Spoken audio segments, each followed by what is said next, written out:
Hey guys, welcome back to a new video. I'm Stephanie Fisher. I'm a licensed counselor here in the state of Michigan, and I'm owner and operator of In Progress Counseling.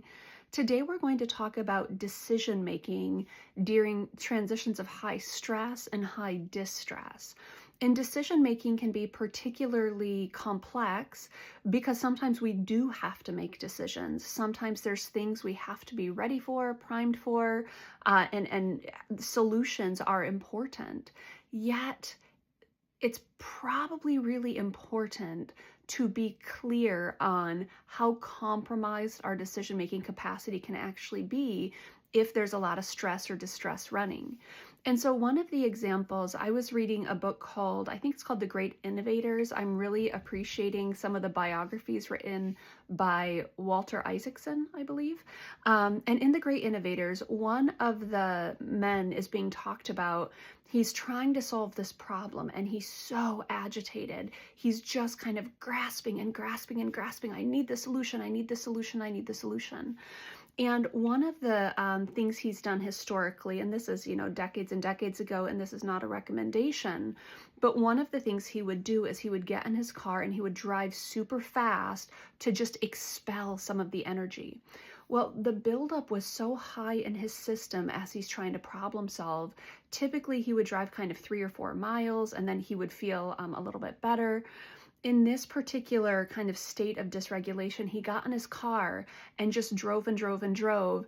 And 3 hours later and 180 miles later, he finally gets out of the car and he's like, okay, I think I worked out some of that energy. There was such a buildup in his system and he was trying to decision make. Friends, that is a recipe for really reductionistic decisions potentially. A lot of times decisions need, cause and effect and sequencing. And if I do this, what might it look like? And am I ready? There's a lot of complexity that can go in decision making. When we're under high distress and when we're dysregulated, decision making can become incredibly reductionistic. I'll often use the example with clients. I'll say, my distressed decision-making staff is probably a 7, 8, 9, 10-year-old. And I'll use this example with them. If I'm driving with a 9 or 10-year-old down the highway and we blow a tire, they might say to me, Steph, that's not a big deal, just get a new car. It's a very simplistic decision based on the reference point of a very young mind. And that can happen when we're incredibly dysregulated. And so one of the examples I'll use in my personal story is shortly after the separation process in my first marriage. I remember sitting in my living room on the couch and I was like, I'm going to go get a Costco cake. I'm going to go get a Costco cake. I'm going to eat the whole Costco cake and that'll stop this pain. No. I'm going to dye my hair blue. I think I'm going to dye my hair blue. I think that would be the change that I need. And I remember feeling such conviction around it and knowing it was very immature and just wanting so desperately to grasp control of something. And that can happen when we're dysregulated and when we're distressed. And there's times we don't realize that's where we're at. And so that's one of the first things that this video is inviting us towards. Are there times when I shouldn't be making decisions because I'm compromised right now? Or is there a pathway towards bringing in others to help me make calm and reasonable decisions, which is a part of the divorce process?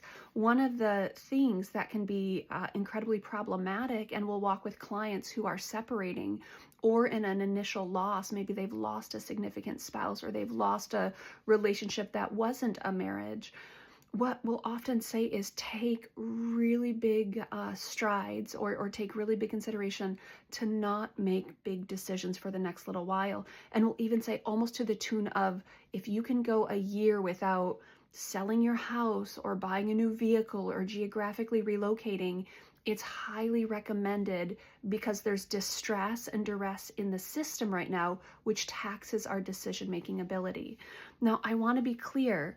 If you're in a life situation and you have been making big decisions, even though it's a high distress period, that doesn't mean they're inherently bad.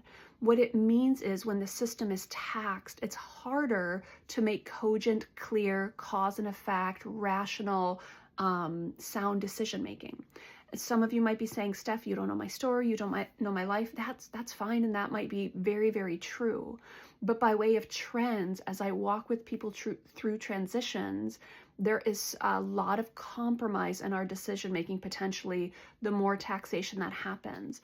So what was really cool in this innovator story is after he drove for the 3 hours, he went and he sat at a restaurant, and he just kind of, as the dysregulation kind of dissipated because he had burned off so much energy, he's sitting there, his brain starts to settle, and he's like, oh, okay, I think I have some of the pieces worked out in this problem. But that buildup in the system was a really big deal, disallowing him from moving forward with decisions. So the next video, we're going to talk about how do I get, not by radical driving, but how do I get that energy to dissipate so that I can be clear in my decision making?